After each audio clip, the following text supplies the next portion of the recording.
warahmatullahi wabarakatuh. Semangat pagi para pemirsa Sehat TVRI dimanapun Anda berada. Jumpa lagi di program Ruang Kesehatan. Salam sehat, orang hebat, hidup sehat. Seperti biasa di program Ruang Kesehatan, kita akan membahas sejumlah topik kesehatan yang akan dikemas secara ringan dan menarik sehingga mudah untuk dipahami para pemirsa sehat di rumah. Nah, untuk episode kita kali ini, pastinya sudah ditunggu-tunggu nih oleh ayah bunda di rumah yang sedang galau mau melatih anaknya untuk berpuasa. Untuk pembahasan tema kali ini, kita akan didampingi oleh Dr. Syarifah Raihana Mardiah Alaidrus, spesialis anak. Silahkan dok. Halo dok, semangat pagi dok. Selamat pagi Dokter Cila. Silahkan duduk dok. Gimana kabarnya dokter Nana? Kita panggil dokter Nana ya dok ya? Iya, ya. boleh. Gimana kabarnya dok? Baik, alhamdulillah. Oke, kesibukannya apa nih dok? Berapa hari terakhir? Kesibukan ya menjalani puasa sambil bekerja di rumah sakit. Oke. Ya seperti itu sih, nggak ada yang berubah dok. Tapi puasa ya dok ya? Tetap berpuasa, tetap Oke, semangat dok. ya. Oke dok. Jadi memang tema kita kali ini tuh banyak ayah bunda di rumah tuh yang galau dok. Sebenarnya kapan sih anak ini sudah mulai dilatih puasa dok? Ini langsung to the point dok ya. Langsung saya tanya untuk terkait temanya, kapan sih dok sebenarnya anak-anak ini bisa dilatih untuk mulai berpuasa dok? Silahkan dok. Oke, baik. Jadi pertama-tama mungkin saya ingin mengingatkan kembali ya dok ya, bahwasannya anak-anak itu masih belum wajib untuk berpuasa di bulan Ramadan. Oke, jadi kapan mereka memiliki kewajiban tersebut adalah saat mereka sudah memasuki usia akil balik. Ya, di mana pada anak laki-laki biasanya anak tersebut sudah mengalami mimpi basah dan pada anak perempuan mengalami menarche atau menstruasi pertama. Nah, untuk usia kapan seorang anak itu bisa belajar berpuasa ya? Beberapa penelitian itu mengatakan bahwa usia 4-5 tahun itu sudah bisa diajari berpuasa, namun menyesuaikan dengan kemampuan mereka, gitu. Jadi tidak langsung dari azan subuh sampai azan maghrib. Nah, tapi jika saya mengambil kesimpulan rata-rata peneliti itu menyatakan bahwa usia yang paling tepat bagi kita untuk melatih anak berpuasa itu di usia 7 tahun. Ya, kenapa? Karena di usia 7 tahun itu selain kesiapan fisik, kesiapan mental, juga pemahaman anak diharapkan sudah siap gitu. Oh iya, baik dok. Tadi bahas menarche atau menstruasi pertama itu emang di usia berapa dok? Kalau misalnya menurut teori tadi dok? Ya, jadi kalau untuk usia di mana pubertas ya, berarti kita berbicara mengenai pubertas, secara teori itu dirata-ratakan minimal usia 8 tahun pada anak perempuan dan 9 tahun minimal pada anak laki-laki. Dan tapi lagi-lagi itu masalah usia kan tergantung ya dari lingkungan, pola hidup, genetik dan lain sebagainya. Jadi tidak terpatok usia tersebut anak itu mengalami pubertas. Tapi tadi rata-rata 7 tahun, 8 tahun dok ya yang disarankan ya, untuk mulai berpuasa. Untuk mulai belajar berpuasa adalah 7-8 tahun. Itu mungkin yang langsung full atau boleh setengah-setengah dulu dok? Maksudnya sesuaikan kondisi anak kali dok ya? Ya,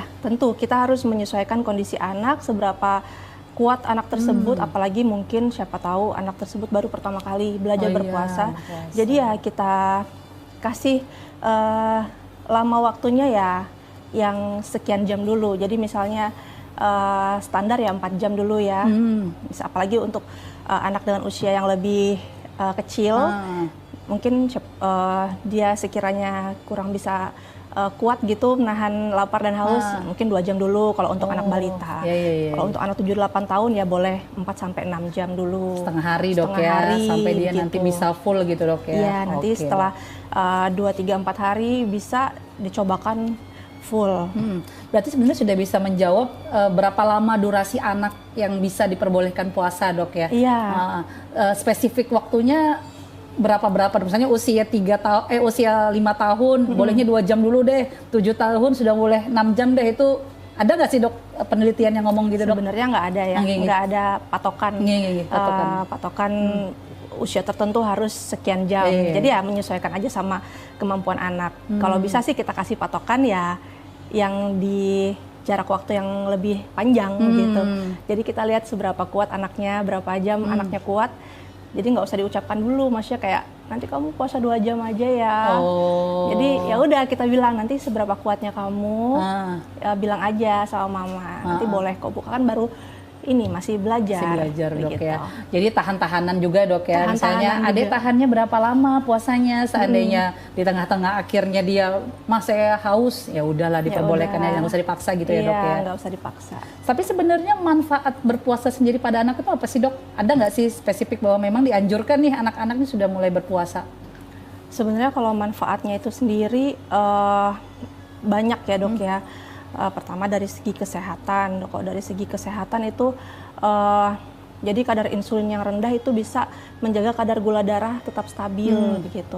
Kemudian untuk mengenai kedisiplinan anak juga dilatih di sini, kesabaran anak dilatih di sini. Kemudian apalagi ya,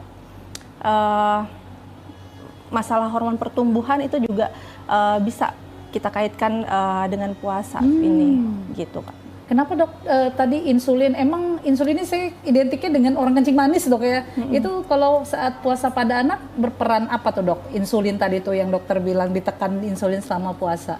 Jadi ya dia menjaga agar kadar gula darah itu tetap stabil Dok. Jadi karena kan di masa sahur sampai berbuka itu kan kita nggak ada asupan karbohidrat ataupun glukosa ataupun gula kan. Jadi ya harapannya begitu, karena metabolisme kita akan lebih lambat kan, begitu. Dengan kata lain bisa jadi melatih berpuasa itu bisa maksudnya bisa menjaga kadar insulin supaya nggak jatuh ke kencing manis kah Dok? Atau gimana Dok? Bisa seperti itu. Karena kan asupan gula otomatis ya, tertahan ya kan, nggak ada konsumsi gula yang berlebih begitu. Oke Dok. Tadi juga tentang hormon pertumbuhan. Emang bedanya hormon pertumbuhan anak yang tidak berpuasa sama yang saat berpuasa itu gimana Dok? Jadi hormon pertumbuhan ini sebenarnya banyak sekali ininya ya, maksudnya faktor yang berhubungan sama hormon pertumbuhan, baik itu dalam segi masalah makanan ataupun pola tidur juga itu bisa berpengaruh tuh. Nah, jadi yang namanya hormon pertumbuhan itu akan terpicu pada saat hormon kortisol itu stabil. Nah, hormon kortisol itu stabil itu terjadi pada saat puasa, anak itu puasa, dan kadar hormon glukagon itu meningkat Dok. Nah, di saat itulah hormon pertumbuhan itu bekerja memicu agar pertumbuhan anak tentunya bisa sesuai dengan usianya begitu. Berarti jadi kurang lebih seperti itu. Puasa mantap juga Dok ya, bisa melatih hormon pertumbuhan dari awal biar bisa merangsang pertumbuhan yang bagus ya Dok ya buat anak ya. Iya Dok. Nah, Dok.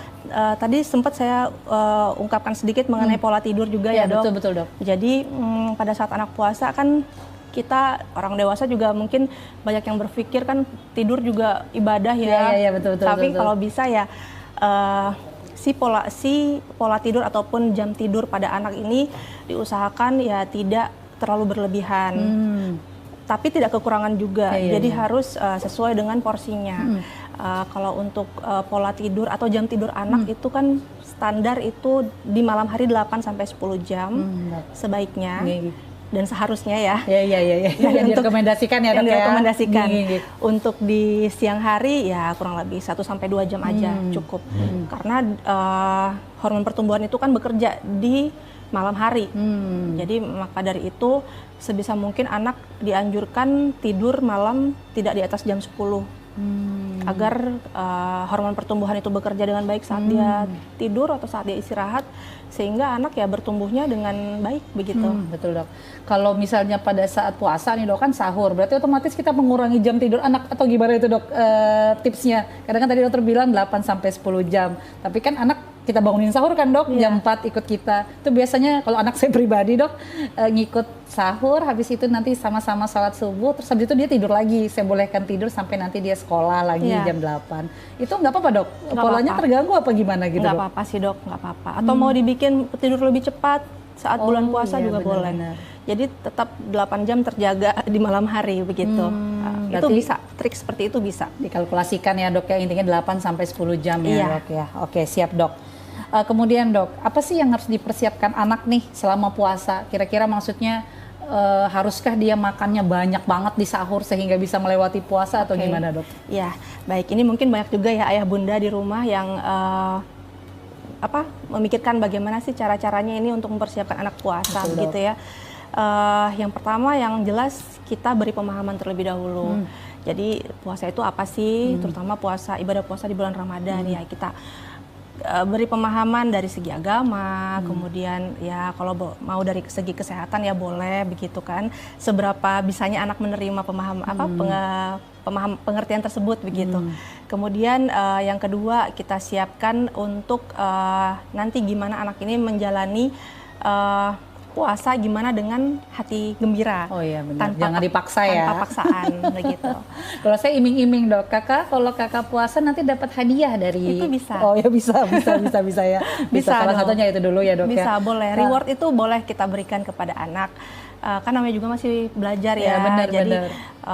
Mau diiming-imingi reward nanti kalau udah bisa puasa 30 hari nanti mama kasih mainan ini loh gitu ya, nggak apa-apa. Jangan kan gitu. itu, Dok. Anak saya kalau dibangunin harus pakai gitu dulu.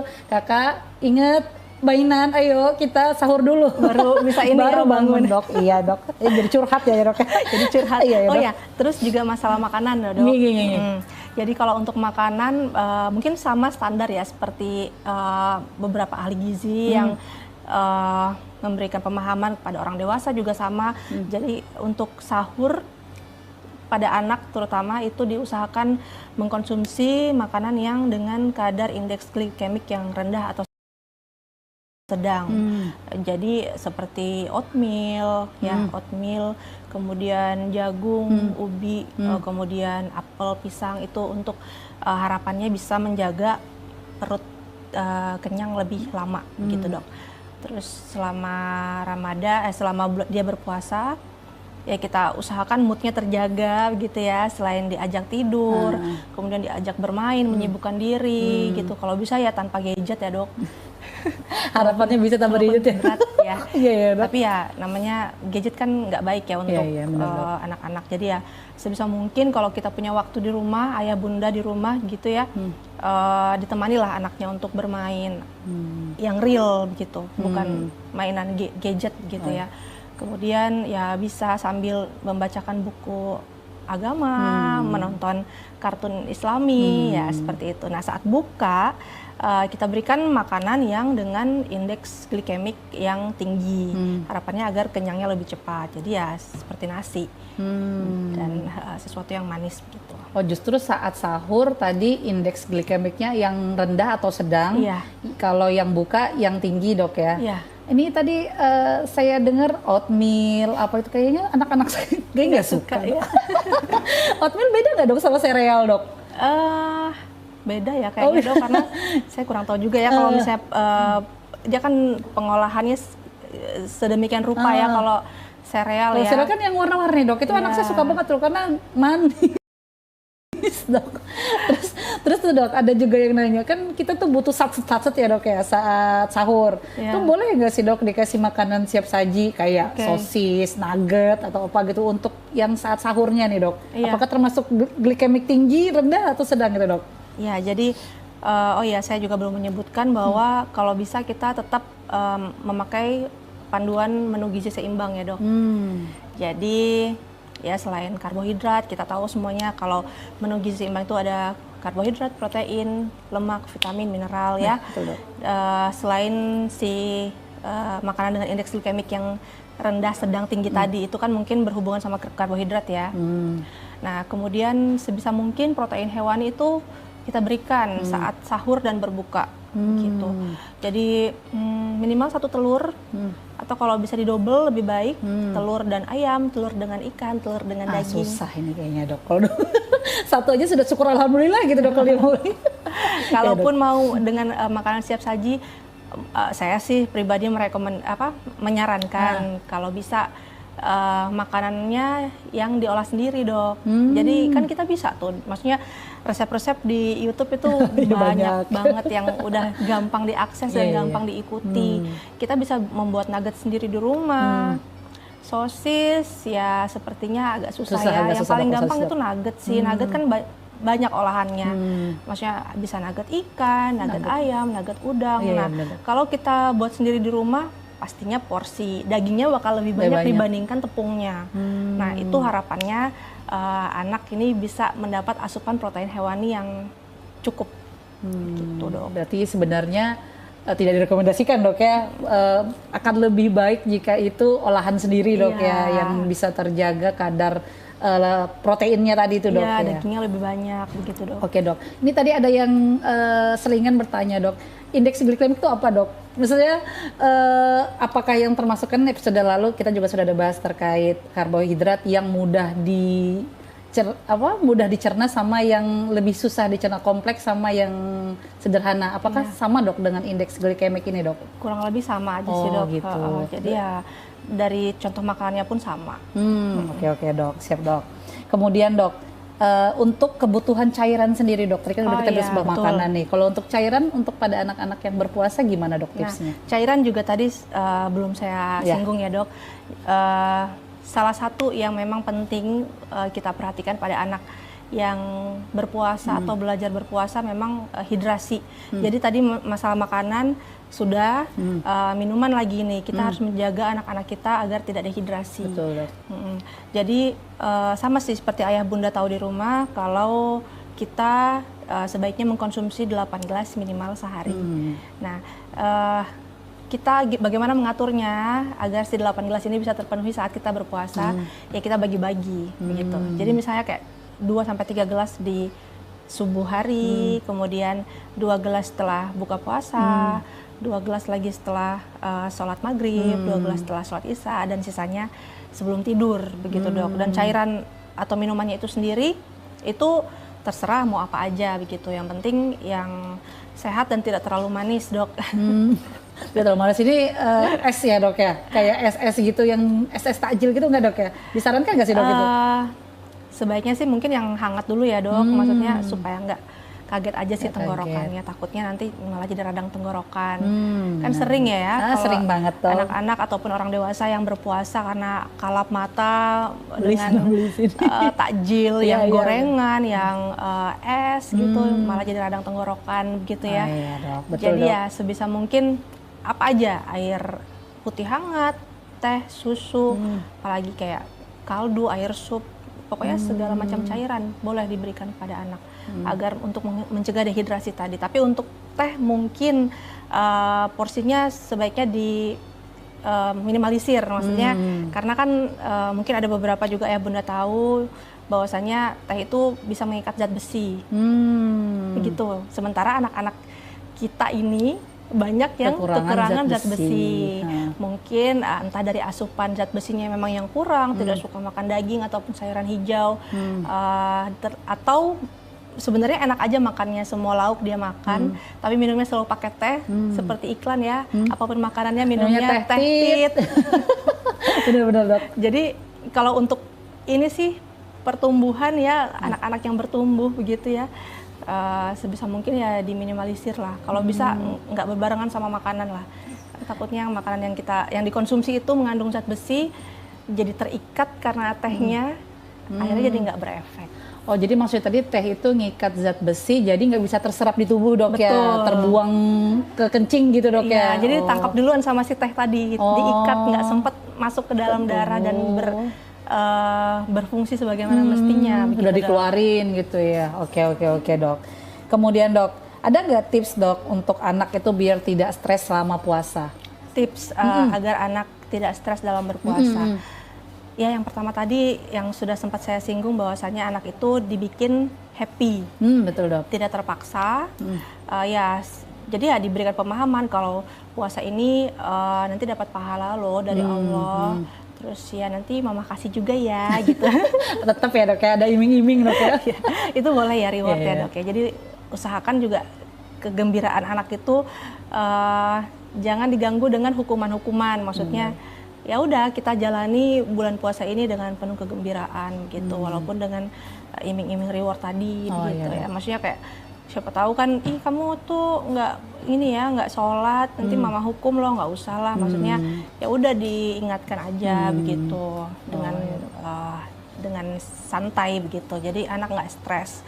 terus juga menemani anak bermain gitu, supaya anak itu terisi waktunya selama puasa. Nggak boring dok ya? Nggak boring, nggak bosen, terisi waktunya selama dia berpuasa, nggak bosen, aduh ngapain lagi ya begitu dok. Oh iya siap dok, berarti pintar-pintar ayah bunda ya untuk mengisi kekosongan saat puasa. Betul. Oke dokter Nana, pembahasan kita menarik, tapi kita jeda iklan sebentar dulu dok ya. Boleh.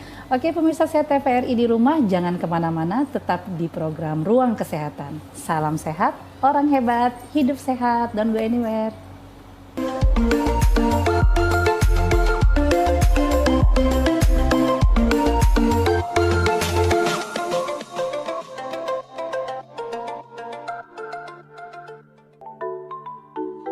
Apa itu stunting? Stunting adalah kondisi pertumbuhan yang terhambat pada anak-anak akibat kekurangan gizi kronis, biasanya dimulai sejak masa kehamilan hingga usia 2 tahun. Gejala stunting ditandai dengan pertumbuhan fisik yang terhambat pada anak, terlihat dari tinggi badan pendek, berat badan kurang, keterlambatan perkembangan motorik dan kognitif, serta daya tahan tubuh yang lemah. Penyebab stunting terjadi karena adanya praktek pengasuhan yang tidak baik, terbatasnya layanan kesehatan, terbatasnya pembelajaran dini yang berkualitas, serta kurangnya akses air bersih dan sanitasi. Cegah stunting sejak dini dengan memastikan anak makan buah dan sayur yang sehat, mencukupi asupan gizi sejak pembuahan sel telur hingga anak berusia 2 tahun, memberikan ASI eksklusif hingga bayi berumur 6 bulan, dan mengusahakan anak mendapatkan imunisasi yang lengkap.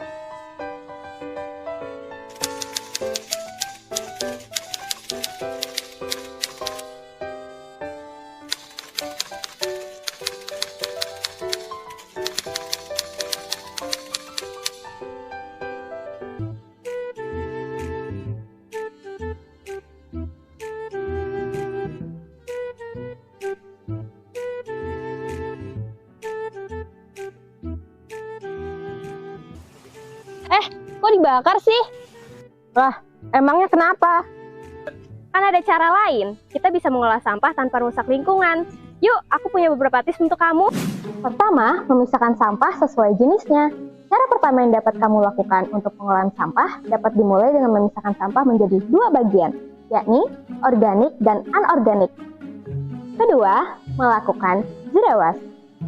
Konsep zero waste yang mulai sering disuarakan agar manusia mulai peduli dengan alam dapat diwujudkan dengan menggunakan barang-barang yang tidak habis dipakai. Salah satunya seperti mengganti plastik dengan tas belanja kain. 3. Membuat pupuk dari sampah organik. Daripada membiarkan sampah organik berbau busuk karena bakteri pengurai, ada baiknya kamu melakukan daur ulang dengan menjadikannya sebagai pupuk kompos pada tanaman. 4. Melakukan daur ulang pada sampah anorganik. Sama seperti konsep 3R, kamu dapat membantu pengolahan sampah dengan memilih barang-barang yang masih dapat digunakan kembali. Nah, sekarang udah ngerti kan? Sayangi bumi, langkah kecil, dampak besar.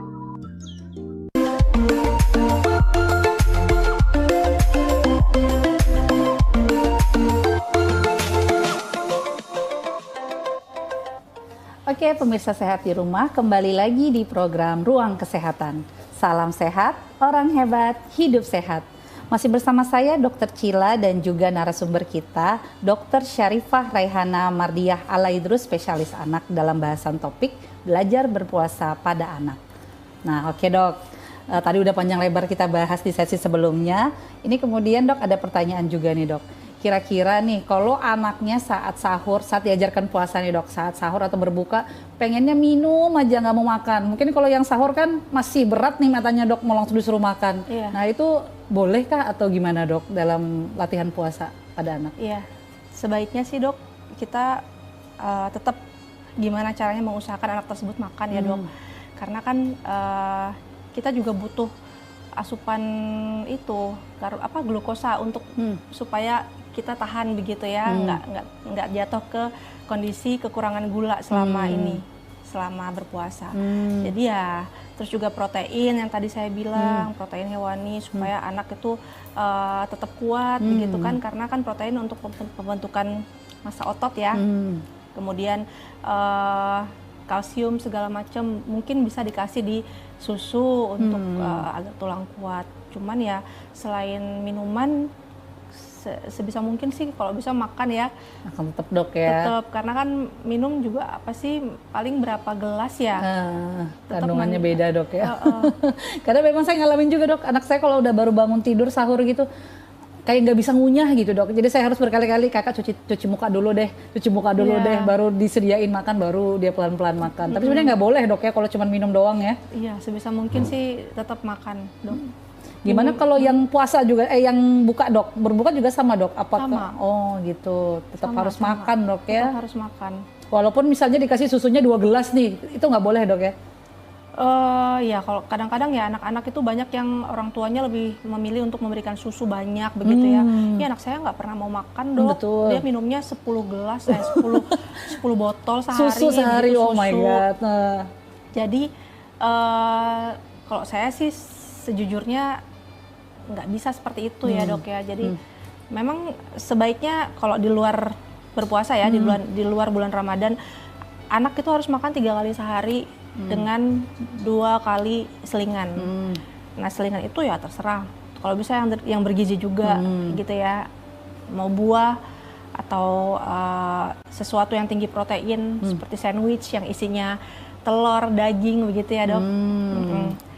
Jadi ya nggak bisa sih kalau susu doang begitu. Kita kan perlu itu tadi menu gizi seimbang. Betul, perlu karbohidrat, perlu protein, perlu vitamin, perlu mineral.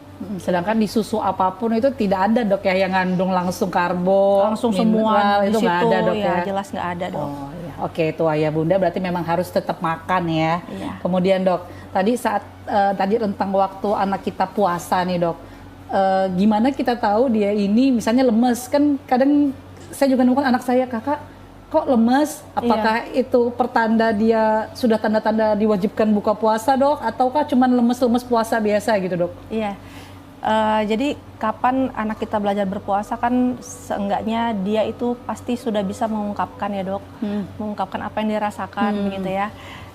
Ya kita tanya aja, misalnya dia lemes, kakak lemes karena ngantuk kah? Atau lemes karena apa? Kalau misalnya dia benar-benar nggak bisa bangun ya mungkin kita bisa evaluasi lagi. Kalau emang kelihatan dia nggak kuat ya udah nggak apa-apa, disuruh berbuka aja begitu. Tapi kalau untuk masalah dehidrasi misalnya ya kita flashback lagi gimana dengan asupan hidrasinya dia, asupan cairannya dia begitu selama beberapa hari terakhir selama dia berpuasa begitu. Siapa tahu memang hidrasinya kurang selama beberapa hari kemarin begitu ya, sampai di sesaat sebelum dia lemas itu. Jadi ya kita harus kayak refleksi lagi nih, kira-kira apa yang bikin dia lemas begitu dok. Mungkin bisa juga dilihat dia kencingnya kali dok ya. Kencingnya bisa, kalau misalnya terlihat kencingnya kayak nggak ada kencing sama sekali nih udah berapa seharian ya begitu, atau sedikit banget cuma 1 kali itu pun sedikit, ya udahlah nggak apa-apa, nggak usah dipaksain begitu, biar aja disuruh buka puasa. Iya, berarti kalau misalnya anaknya harusnya sudah bisa ngomong dok ya, dilatih puasa dok ya, pasti dia akan ngomong juga, iya anak saya kakak lemes mah, haus. Nah kakak bisa tahan nggak? Kalau bisa tahan ya lanjut, kalau nggak ya udahlah kita suruh buka, minum lah ya, setidaknya terutama kalau kita takut anak dehidrasi ya dok ya. Iya betul, minum lah minimal kalau misalnya kira-kira takut dehidrasi. Kalau dia mau makan ya lebih baik begitu.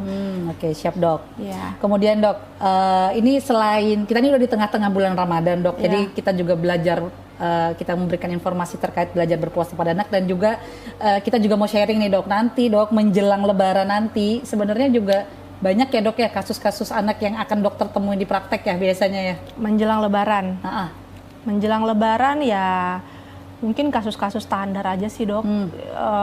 Selama puasa ini juga kasus-kasus yang datang ya standar sih, batuk pilek, terus ya gangguan pencernaan adalah 1-2, diare atau sakit perut misalnya, karena entahlah mungkin waktu kok dari kemarin ada juga orang tua yang bilang iya dok soalnya, nah itu juga soalnya dia minum terus dok katanya, dia nggak makan kemarin jadinya malamnya muntah-muntah gitu, terus sakit ulu hatinya. Nah itu juga salah satu kenapa anak itu kalau bisa makan gitu ya, ada sesuatu yang padat masuk ke lambung begitu dok.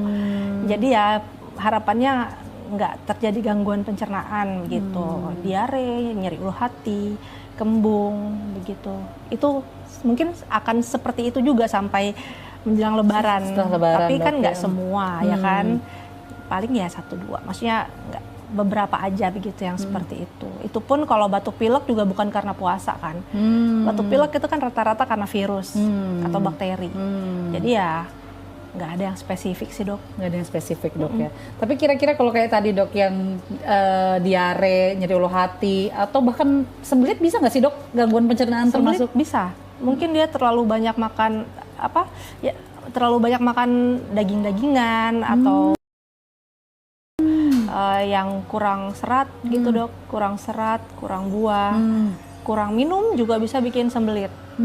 Jadi ya selain minum itu untuk mencapai tingkat hidrasi yang seimbang gitu yang dibutuhkan oleh tubuh anak, juga untuk mencegah sembelit.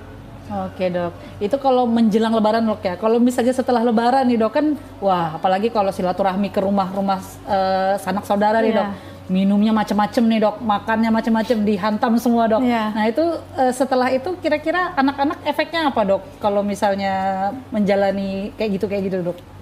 Ya mungkin akan juga terjadi gangguan-gangguan pencernaan ya dok, karena mungkin bablas ya. Nah, bablas. Bukan hanya dewasa dok ya, anak-anak juga bisa bablas. Jadi semua diminum, semua dimakan gitu, yang berminyak, yang bersantan, yang apalah yang bersoda ya. Kalau misalnya terlalu kaget atau misalnya makanan yang dimakan terlalu pedas, terlalu asam, ya itu bisa bikin ini juga nyeri ulu hati, misalnya asam lambung jadi naik begitu ya dok. Kemudian diare itu bisa terjadi, kembung, diare ya mungkin kita nggak tahu ya, maksudnya makanan yang dimakan pengolahannya seperti apa ya, kan banyak faktor ya, pengolahan makanannya seperti apa, atau mungkin rumahnya ada di pinggir jalan, di mana makanannya tuh dengan gampang terpapar dengan debu, virus, bakteri itu segala macam masuk. Nah itu terus juga nyeri ulu hati, naik asam lambung itu juga bisa nantinya ujungnya menjadikan dia gangguan pencernaan seperti diare. Lalu untuk batuk pilek itu bisa karena bukan masalah makanannya ya, bukan masalah lebarannya, tapi masalah ketemu banyak orang. Nah ketemu banyak orang ini kita nggak tahu, orang-orang ini lagi batuk pilek tapi nggak pakai masker misalnya, karena merasa udah selesai pandemi. Jadi kayak mereka itu menjadi sumber penularan penyakit yang mereka sendiri nggak memproteksi diri, sehingga orang lain bisa ikut tertular. Seperti itu dok, karena terlalu banyak bertemu dengan orang lain begitu. Yang kita nggak tahu ya dok ya, lagi sakit apa orang tersebut. Nah dok, kalau tadi batuk pilek sama nggak maksudnya sampai radang tenggorokan karena prosesi ini dok Lebaran? Sama dok, kurang lebih seperti itu. Biasanya jadi radang tenggorokan akibat ya makan terlalu banyak minyak begitu ya, terlalu banyak minum yang dingin-dingin. Biasanya gitu. warna-warni dok, di rumah satu yang warna biru, yang di rumah dua warna merah, yang itu warna coklat dok. Bersoda-soda ya. bersoda-soda. Itu memang ujung-ujungnya akan radang tenggorokan dok ya? Bukan akan sih, maksudnya nggak semuanya nggak juga. Semuanya dok ya, nggak semuanya dok juga. ya. Kalau memang anak itu lagi bagus aja daya tahan tubuhnya ya pasti dia akan sehat-sehat aja. Kita kan nggak tahu ya tubuh kita lagi bagus atau enggak daya tahan tubuhnya begitu. Nah juga alergi itu bisa terjadi dok. Alergi karena apa ini dok? Karena terlalu banyak makan makanan yang sembarangan ya, mungkin sebelumnya nggak ada tuh riwayat alergi, atau mungkin ada riwayat alergi tapi orang tuanya maksudnya nggak ketangkapan gitu, mungkin nggak bisa memantau anaknya kesana kemari makan gitu ya, padahal anaknya ini alergi apa misalnya ya, alergi telur misalnya atau alergi udang. Betul. Nah gitu, pas lagi abis makan udang tahu-tahu muntah, nah kayak gitu. Lalu tiba-tiba gatel-gatel begitu, biduran. Jadi itu alergi juga bisa salah satu jadi penyakit yang bisa terjadi saat Lebaran atau setelah Lebaran. Oke dok. Gitu dok. Kapan kita harus aware dok, misalnya ini cuman karena makanan minuman selama di Lebaran gitu. Kapan kita harus khawatir dan harus berkonsultasi secepatnya ke dokter anak dok? Kalau bisa ya, kalau anak itu sudah sakit, diperiksakan aja sih dok, sesegera mungkin. Jadi ya bisa tahu penyebabnya apa. Karena biasanya kan dok kalau Lebaran dokter anak juga tutup dok ya. Oh iya juga ya dok. Jadi gimana gitu dok tipsnya kalau misalnya saat ternyata terjadi nih yang dokter Nana ceritakan, nanti di lebaran akan misalnya sembelit atau apa, itu tipsnya buat ayah bunda di rumah dok, seandainya belum sempat atau belum buka praktek dokter anaknya dok. Ya, seenggaknya di rumah diberikan makanan yang memang aman aja dok. Jadi dikasih minum air putih yang banyak, air putih hangat, nggak usah dulu dikasih es begitu. Terus makanan juga yang berkuah-kuah aja dulu, nggak usah yang terlalu bergoreng-goreng begitu ya. Kemudian kalau memang gejala dari anaknya terlalu berat ataupun menengah berat begitu ya. Misalnya demamnya agak tinggi, 38 sampai 39, nggak ada praktek dokter, ya udah ke UGD aja mungkin ya. Itu kayaknya. Kira-kira dok kalau ayah bunda nih terlalu inisiatif dok beli obat sendiri tanpa resep dokter, biasanya sih nanya-nanya ke apotek nih dok, anak saya gini-gini, itu direkomendasikan nggak dok sama dokter anak? Mungkin untuk sementara bisa ya, tapi mungkin untuk yang obat-obat ringan aja ya dok, kayak obat demam, batuk pilek. Kalau emang mentok banget, nggak ada dokter yang praktek begitu ya, nggak ada tempat bertanya, ya boleh lah. Tapi sebisa mungkin ya cari info begitu. Kan zaman sekarang juga ada konsultasi online ya kan ya. Betul dok ya, aplikasi konsultasi online dengan dokter. Itu bisa itu kita lakukan. Seenggaknya kita tahu begitu dosis yang diberikan yang tepat untuk anaknya seperti apa. Sebisa mungkin ya, karena ya obat-obat yang dikemasan itu kan mereka merata-ratakan saja kan. Sesuai umur ya dok biasanya. Sementara kalau kita, keilmuan kita kan sesuai dengan berat badan. Betul dok, gitu. apalagi anak-anak dok ya. Jadi ya kalau saya sih sarankan tetap berkonsultasi, entah punya kenalan dokter atau konsultasi online yang tadi saya sebutkan gitu dengan dokter. Oke dok, ini barusan juga saya nemu di praktek saya dok, itu ada anak-anak yang sembelit, tadi ngomong-ngomong soal sembelit nih dok, itu udah inisiatif beliin ini dok yang lewat pantat itu buat buat pencaharnya, itu direkomendasikan nggak sih dok pencahar itu buat anak dok? Kalau udah mentok banget ya dok, itu pun sesuai dengan saran dokter ya, maksudnya memang dari dokter ataupun dokter anak begitu. Sebisa mungkin sih kita lakukan yang cara alami dulu ya dok, jadi kayak banyak minum, makan buah, pepaya biasanya yang paling ini ya, legend ya dok ya, kalau nggak bisa pokoknya pepaya. Kayaknya emang pepaya saya rasa paling oke lah gitu untuk bisa melancarkan BAB begitu dok. Ya seperti itu. Jadi kalau misalnya memang udah mentok banget, ya boleh sih dikasih. Tapi itu pun kalau bisa sesuai dengan rekomendasi dokter. Oke dok. Mungkin dok perlu dijelaskan nih dok. Tadi kita bahas terkait diare sama sembelit. Itu definisinya apa dok? Sembelit ini berapa hari kah tidak BAB, atau diare ini berapa kali kah muntabernya selama sehari, itu bisa dijelaskan nggak dok? Iya, kalau diare itu adalah BAB cair. Dalam seharinya itu lebih dari 3 kali sehari. Jadi diare itu kan ada diare akut, diare persisten, diare disentri ataupun diare berdarah. Nah kalau diare akut yang selama ini sering kita temui ya ayah bunda, misalnya anaknya anak saya diare dok, BAB-nya encer dari kemarin. Nah itu diare akut karena berlangsung kurang dari 14 hari. Kalau diare kronik lebih dari 14 hari dengan frekuensi lebih dari 3 kali per hari. Nah itu diare dok. Nah kalau konstipasi ya kesulitan BAB pada anak dalam jangka waktu ya sekian hari begitu ya. Biasanya kalau masih 1, 2, 3 hari sih masih normal lah ya. Diusahakan masih oke lah begitu ya. Tapi kalau sudah sampai 5 sampai 7 hari lebih dari itu bisa kita kategorikan sebagai konstipasi dok. Apalagi kalau nggak kentut dok ya. Nah itu perlu diwaspadai kayaknya dok ya, kalau nggak kentut. Perlu diperiksakan lebih lanjut memang sama dokter dok. Siapa tahu memang ada gangguan yang memerlukan proses pembedahan misalnya, ya harus memang kita ke dokter. Oke dok. Oke dokter Nana, ini pembahasan kita makin menarik dok. Cuma kita jeda iklan sebentar dulu dok.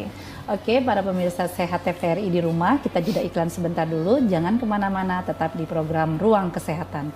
Salam sehat, orang hebat, hidup sehat.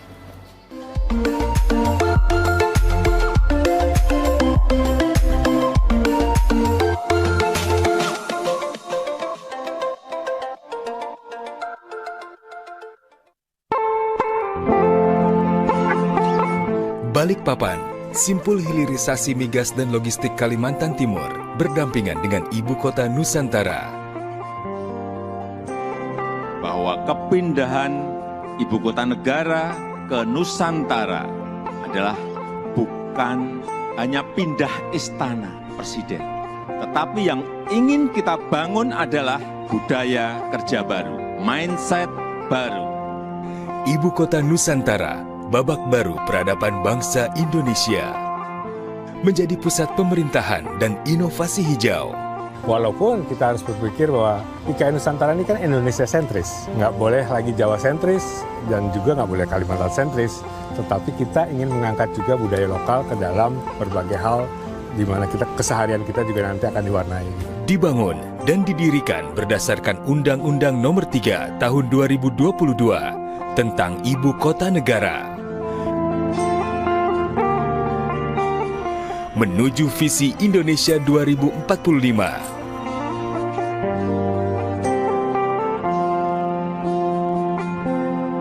Kota dunia untuk semua.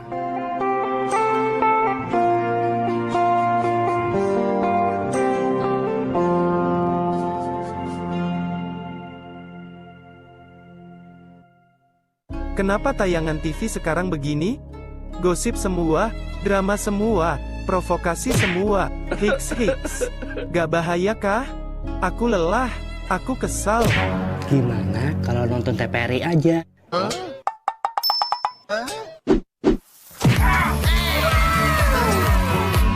Tayangan di TVRI itu menjunjung tinggi moral bangsa loh. Wah, bagus ini. Kami berkarya untuk kebanggaan nusa dan bangsa. Oh begitu ya? Indonesia yang berbudaya dan juga Indonesia yang berakhlak. Nah, ini baru mantap. Gak pakai provokasi, dramatisasi, apalagi gosipisasi. Sip banget tuh. TVRI, media kebanggaan kami.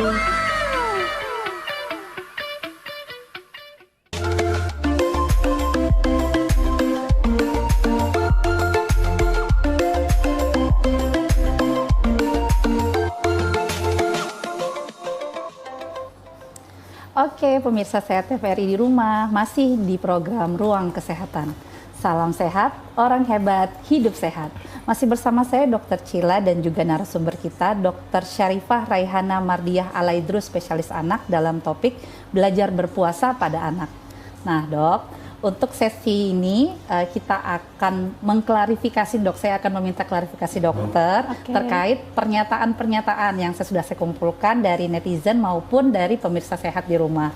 Nanti kita akan bahas beberapa pernyataan ini di sesi mitos atau fakta.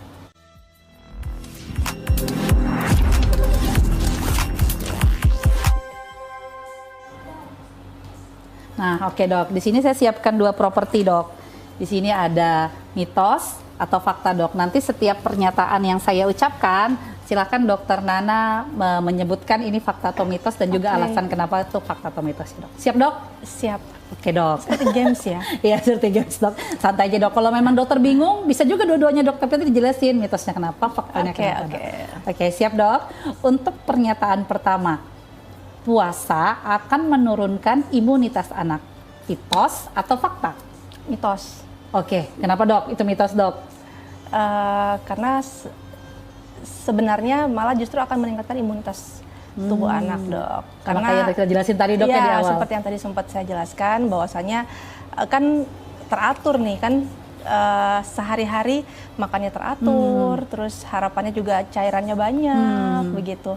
Harapannya juga lagi tidurnya cukup. Kalau tidur yang cukup, insya Allah imunitas akan tetap baik begitu, nggak turun begitu dok. Berarti nggak ada hubungannya dengan puasa dok ya, justru malah lebih meningkatkan. Oke siap dok. Ya. Kemudian selanjutnya dok, efek jangka panjang berpuasa pada anak adalah malas makan. Mitos atau fakta dok? Mitos sepertinya ya. Mitos juga dok ya, kenapa tuh dok? Sebenarnya efek jangka panjang dari berpuasa nggak segitunya banget sih dok, bikin malas makan. Maksudnya kalau anaknya pintar makan, ya udah begitu, nggak akan nggak akan terikut dengan puasa Ramadan yang lalu begitu loh. Kan, soalnya mungkin ini dok, mungkin orang ayah bunda di rumah nih, wah anaknya udah terbiasa puasa nih, tiba-tiba nih kena mau makan, takutnya ngikutin pola puasa itu dok, yang tidak mau makan di jam-jam yang puasa itu ternyata mitos dok ya? Iya mitos dok, karena kan seperti yang tadi sempat juga saya sebutkan mengenai masalah usia, harusnya usia di usia pembelajaran tadi 7-8 tahun, apalagi sudah masa akil balik 8-9-10 tahun, itu kan mereka pasti bisa diberi pemahaman kan. Iya. Jadinya harapannya sih tetap bisa mau makan sebanyak 3 kali sehari makan utama, dan 2 kali 2-3 kali lah kalau misalnya mau tetap cemil ataupun makanan selingan dok. Oke dok, siap dok. Kita lanjut dok. Puasa bisa menghambat pertumbuhan anak. Mitos atau fakta dok? Nah ini mitos lagi. Mitos lagi dok ya. Mitos lagi ya dok. Kenapa dok? Tadi ya sempat saya sebut juga ya masalah pertumbuhan growth hormone ataupun hormon pertumbuhan. Jadi justru hormon pertumbuhan itu akan terpicu pada anak yang berpuasa karena metabolisme yang lambat, kemudian hormon kortisol, glukagon yang juga meningkat tadi, sehingga akan merangsang hormon pertumbuhan untuk bisa bekerja secara optimal dok.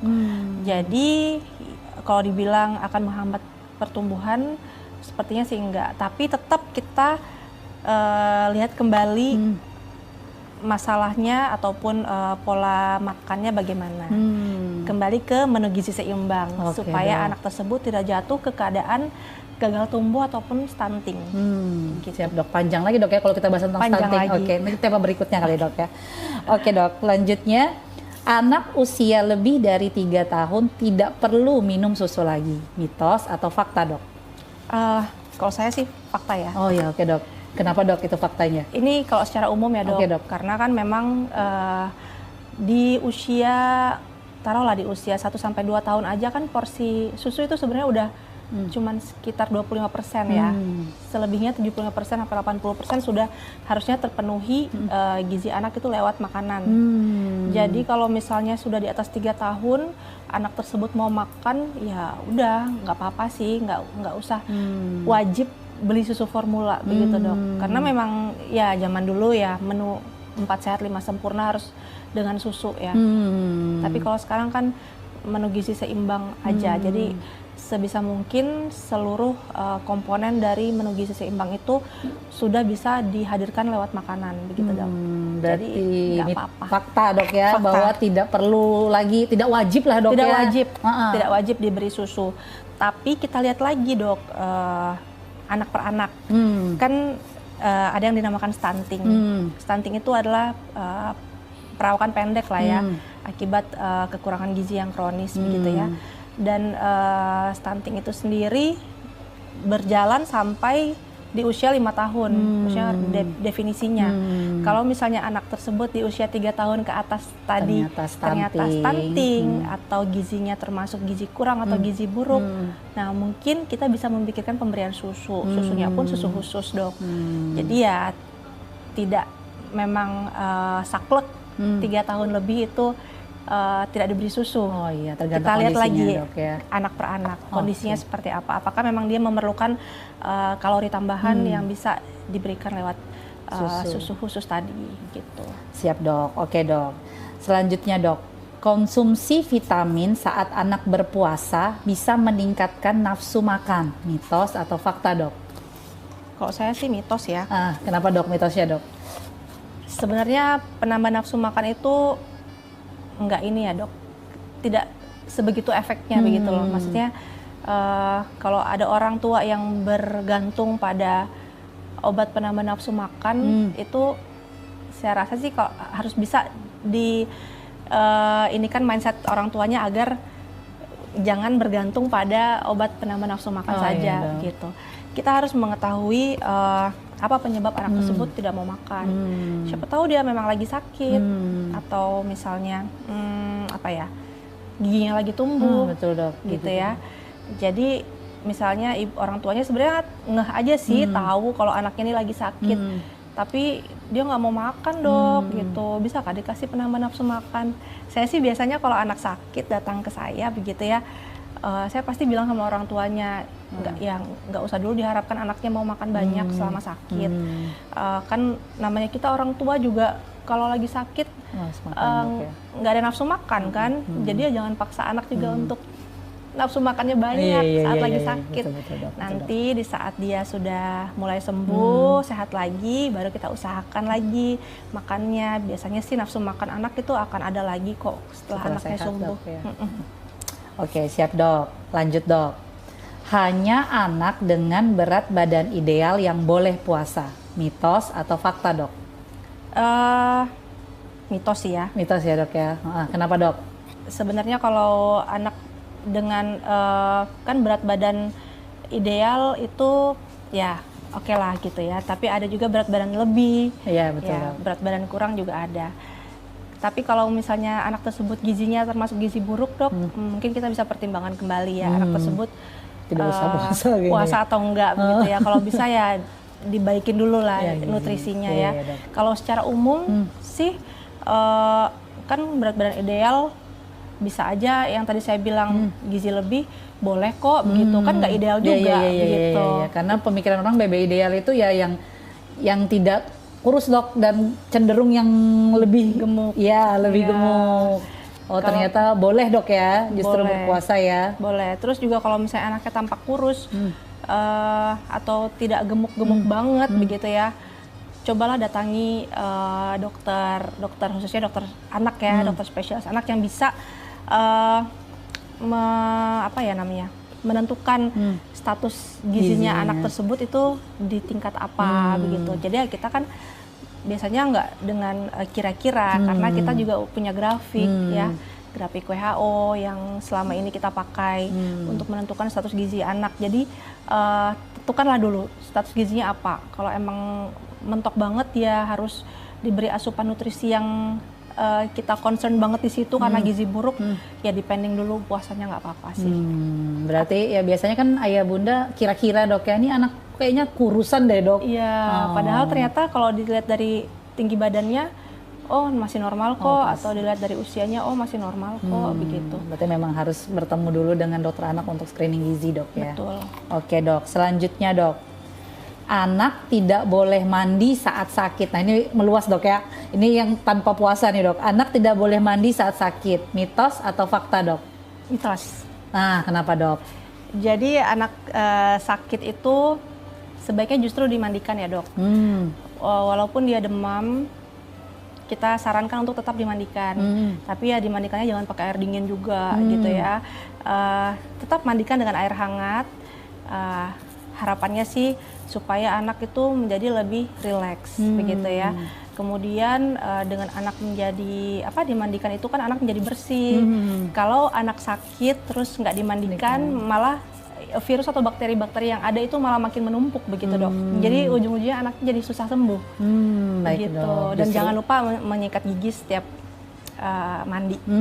Sikat gigi 2 kali sehari untuk kebersihan gigi dan mulut. Oke, supaya siap cepat dok. sembuh. Oke, siap dok. Kayaknya untuk sesi mitos dan fakta sudah cukup sekian dok. Kita terasa sudah mendekati penutupan. Sebelum saya tutup, saya silahkan kepada Dokter Nana untuk memberikan pernyataan atau ajakan buat para ayah bunda dalam tema kita tadi, belajar berpuasa pada anak dok. Oke. Silahkan dok. Ya. Jadi untuk ayah bunda yang ada di rumah yang saat ini mungkin masih bingung dan galau untuk mengajari anaknya berpuasa, nggak apa-apa, ajari aja anaknya untuk berpuasa, namun disesuaikan dengan kemampuan anak. Sampai berapa jam anak tersebut mampu berpuasa, ya nggak apa-apa, tapi tetap diusahakan anak tersebut berpuasa tanpa paksaan dan juga dengan hati gembira, tentunya dengan tips-tips dan juga usaha-usaha ajakan bermain untuk mengisi waktu kosong selama berpuasa agar anak bisa tidak bosan dalam menjalani ibadah puasa. Dan jangan lupa hidrasi ataupun kebutuhan cairan serta nutrisi anak tetap dijaga selama berpuasa. Oke, terima kasih Dokter Nana. Kira-kira kalau ayah bunda pengen konsultasi nih ke Dokter Nana, prakteknya di mana dok? Oh iya, saya di Klinik Herawati dok, di samping Big Mall. Selain itu di rumah sakit? Kalau pagi saya di Rumah Sakit Ince Abdul Muiz Samarinda. Oh iya dok, siap dok. Jadi ayah bunda yang mau konsultasi lebih lanjut bisa bertemu dengan dokter di sana dok ya? Boleh. Oke, siap dok. Terima kasih dok atas waktunya yang sudah diberikan untuk hadir di program Ruang Kesehatan ini dok. Oke, pemirsa sehat di rumah, sudah kurang lebih 60 menit. Saya membersamai Anda di program Ruang Kesehatan di channel kesayangan kita TVRI, dan ini adalah pesan sehat Dr. Cila. Melatih anak berpuasa harus memperhatikan kondisi tubuh dan kesiapan anak, karena setiap anak memiliki kondisi tubuh yang berbeda-beda. Oke, sampai jumpa di program Ruang Kesehatan selanjutnya. Jangan lupa saksikan program Ruang Kesehatan setiap hari Jumat jam 9 pagi di TVRI. Terima kasih. Salam sehat, orang hebat, hidup sehat. Assalamualaikum warahmatullahi wabarakatuh.